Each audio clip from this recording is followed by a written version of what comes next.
So Tubi has been on a roll lately, and every movie I'm covering on this list you can stream completely for free. We've got a mind-bending sci-fi thriller where a soldier keeps reliving the same 8-minute on a train. We've got a French swashbuckler with Eva Green playing one of the most dangerous women you'll ever see on screen. We've got a Gerard Butler CIA movie, a brutal revenge thriller that is honestly one of the best directorial debuts I've seen in years, and a Jessica Chastain assassin film that is way weirder than you'd expect, in a good way. A ton of stuff on this list, and remember, all of these are free on Tubi right now. Before we jump in, the availability for other streaming platforms is pinned in the first comment below, so check that out. If you like finding movies you didn't know you needed to watch, I put out 2 or 3 videos like this every single week, so click subscribe and I'll make sure you never run out of good stuff to watch. Let's get into it. Who bombed the train? I don't know who bombed the train. Then try again. Wait, no, So they just added this one, and I'm genuinely surprised it took this long to show up on Tubi because this thing is really, really good. It's a sci-fi thriller, and the basic setup is a soldier who keeps waking up in the same 8 minutes on a commuter train right before it blows up. And every loop, he remembers everything from the last one. Now, I know that sounds like a Groundhog Day ripoff, and it kind of is, but it's Groundhog Day if Groundhog Day was actually a tense, propulsive mystery thriller with real stakes. Jake Gyllenhaal is great in this. He's one of those guys who just never phones it in, and you can feel the frustration and desperation building in him each time through the loop. And Vera Farmiga, who's on the other end of a video feed talking to him, she's doing a lot of quiet, subtle work that I think people underrate. What I love about this movie is that it's genuinely smart without being complicated for the sake of it. I want to go back in. I'm gonna save her. You can't. Doesn't work that way. Christina. It asks interesting questions about memory and consciousness and free will, and then it actually earns its ending, which is more than most sci-fi movies can say. It moves fast, it keeps you guessing, and it has that rare quality where you're not sure exactly where it's going right up until it gets there. It's not a perfect film, the science is pretty hand-wavy, but honestly, who cares? It works. That movie is called Source Code, and it's a really solid number 10 to kick off this list. Now, this is the second part of a 2-part adaptation of Alexander Dumas, and I will say up front, you really should watch the first one before this. It drops you right into the middle of everything and does not slow down to catch you up. But if you have seen part 1, or if you're willing to just dive in and figure it out as you go, this movie is a really fun time. And the reason to watch it, honestly, is Eva Green. I mean, it's always Eva Green, right? She plays Milady de Winter, and she is magnetic in a way that's kind of hard to explain. Like, she walks into a scene and suddenly everything else gets a little less interesting by comparison. She's dangerous and unpredictable, and you cannot take your eyes off her. The action sequences are legitimately impressive, really physical, really committed stunt work, the kind of fight choreography that actually has weight to it.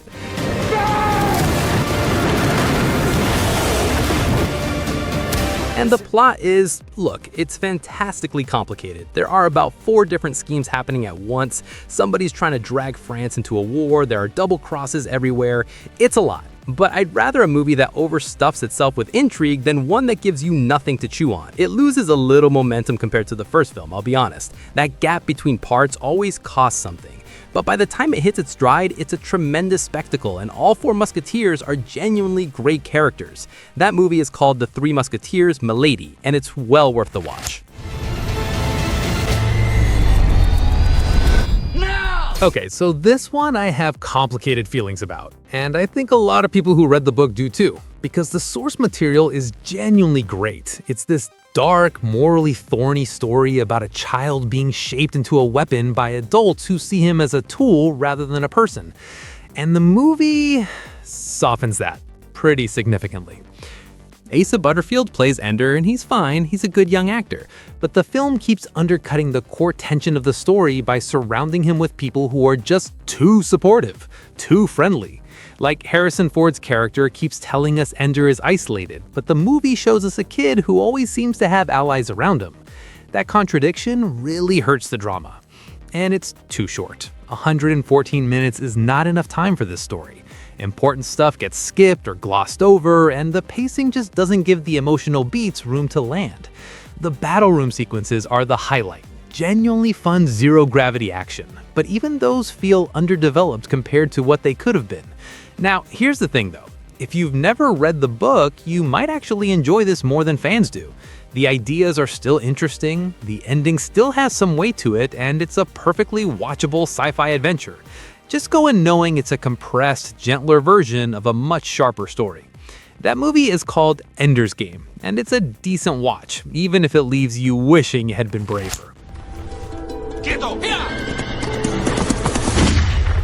So this one is kind of a fascinating premise. What if Butch Cassidy didn't actually die in Bolivia?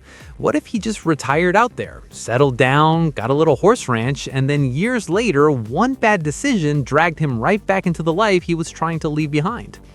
Sam Shepard plays Butch Cassidy as an old man, and I think he is perfect casting. There's a tiredness to him that feels completely earned. Like, you look at this guy and you just believe he has been running for 30 years and he is exhausted by it. He wants to go home. And then, of course, the universe has other plans. The Bolivian landscape is doing a ton of work in this movie. It's gorgeous and harsh, and it makes everything feel remote and a little hopeless in a way that really serves the story. We are not gonna die, old man.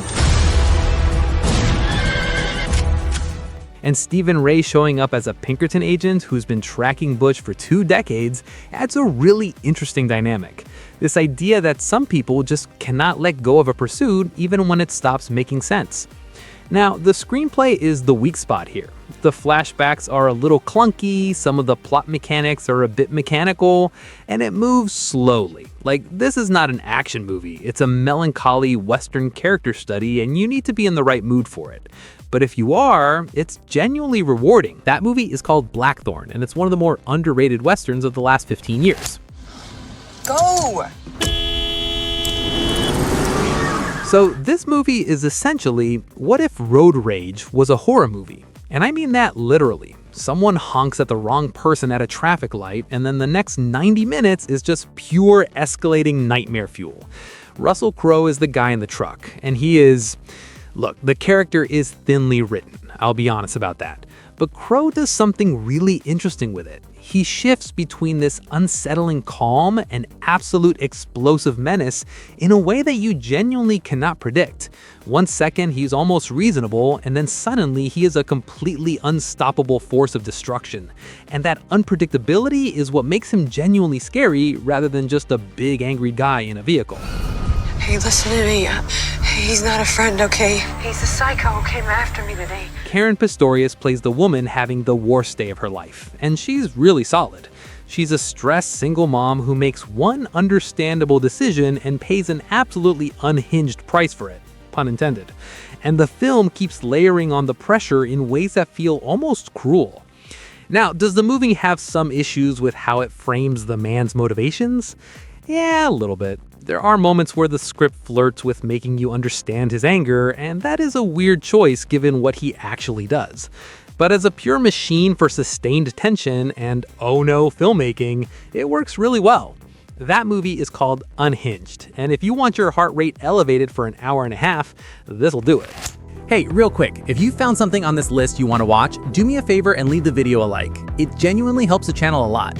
And if you're not subscribed yet, click that button. I put out 2 or 3 videos every single week, so you will never run out of good movies to watch. Okay, number 5. There are places out there you can't find on any map. So, I want to be upfront here. I'm a fan of the games, like a big fan. And the games are basically playable adventure movies with one of the most charismatic protagonists in gaming. So when they announced a film adaptation, I was cautiously excited. And then I watched it and I thought, yeah, okay, this is fine. Tom Holland is the issue. What? And I feel bad saying that because he seems like a genuinely good dude and he's trying. But he just does not feel like Nathan Drake. The whole appeal of Drake in the games is that he's this world-weary, wisecracking, slightly reckless guy with a lifetime of adventures behind him. Holland comes across more like a talented kid on his first real job. The charisma's there, but the gravitas just isn't, and you feel that gap throughout. Now, Sophia Ali is a different story entirely. She is legitimately great in this movie, and every scene she's in has way more energy than the scenes without her. She's unpredictable and fun, and honestly, she kinda steals the whole thing.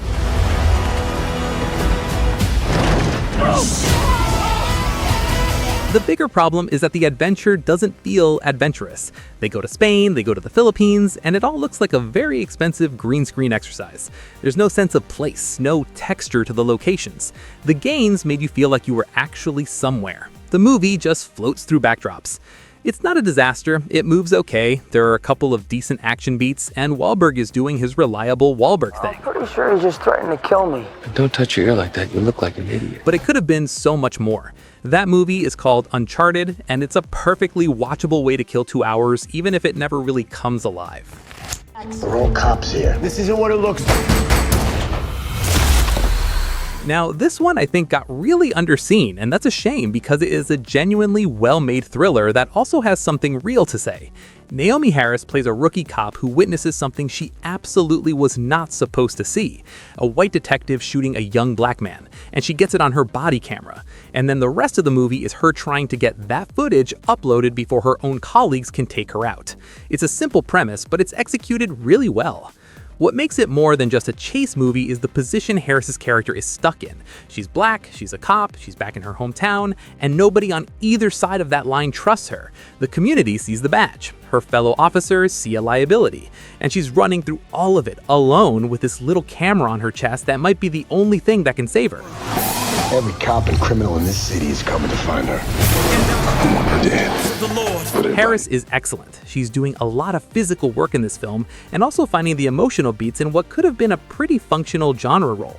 Mike Colter is solid, Tyrese Gibson is actually really good in a role that's more nuanced than you'd expect, and Frank Grillo is doing his reliable, menacing thing.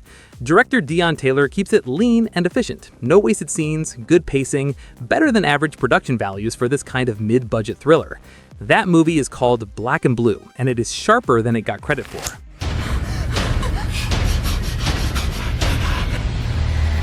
Okay, so I want to be upfront with you before I talk about this one.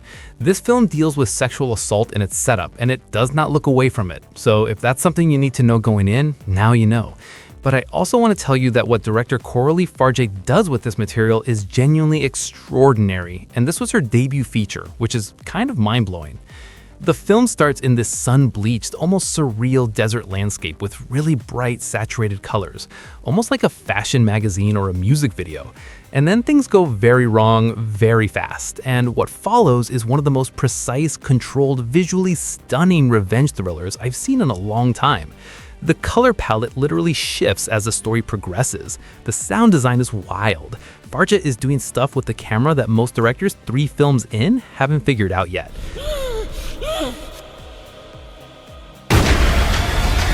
Matilda Lutz carries the whole thing almost entirely without dialogue, and she is phenomenal. Just immense physical and emotional commitment. By the time you get to the second half of this film, you are watching something that feels almost mythological. Now, it is brutal, it earns its R rating several times over, but it's never gratuitous for the sake of it. Every choice feels intentional and purposeful, and the ending is genuinely triumphant in a way that hits really hard. That movie is called Revenge, and Coralie Farge announced herself to the world with this one. Worth every uncomfortable minute. So look, Gerard Butler action movies, you kind of know what you're getting, and this one delivers on the action side of things. Car chases, a night vision for suit sequence, shootouts, the works. It's a perfectly competent Gerard Butler movie. But what elevates it a little above the usual is the relationship at the center of it. Butler plays a CIA operative whose cover gets blown in Afghanistan, and he has to get to Kandahar with a local translator named Mo, played by Naveed Negahban. And their dynamic is actually really interesting. These 2 guys with completely different stakes and completely different relationships to the conflict around them, having to trust each other anyway. Mo gets some of the best lines in the film. There's a moment where he talks about ideology, how the harder you try to stamp something out, the stronger it gets, and it lands. There's another scene where he pushes back on Butler's character about what American intervention has actually done to the region. Get down! It's not subtle, but it's genuine. The movie's actually trying to have a point of view, which is more than a lot of these things attempt. The direction from Rick Roman Waugh is solid, Ali Fazal is good in his role, and the 119-minute runtime moves reasonably well. It's not a classic. The reviewer in me would probably call the narrative a little tired in places, but the buddy dynamic and the geopolitical texture make it a cut above average. That movie's called Kandahar, and it's a solid watch if you're in the mood for this kind of thing. Why would someone not want you to be alive anymore? What are you talking about? Okay, so some of you are going to be surprised by this pick because this movie was kind of critically dismissed when it came out, and I think audiences were a little confused by it. And I get it, it's a weird film. It markets itself as a hard-edged female assassin thriller, and then it keeps stopping to be a deeply felt family drama. And honestly, that's why I love it. Jessica Chastain plays Ava, a skilled but volatile assassin who's also a recovering alcoholic with a messy family history. John Malkovich is her mentor. Colin Farrell is the guy making her professional life complicated. And there is action. There's one extended close-quarters fight near the end that is brutal and genuinely funny and really well done. But the action is almost beside the point, because the real movie is in the scenes between Chastain and Geena Davis, who plays her mother, and those scenes are outstanding. Davis is heartbreaking. Chastain gives her the whole scene and just reacts. There's a moment where they're playing cards together and it's more tense than anything in the action sequences because of what's underneath it, all this history and hurt that neither of them can say directly.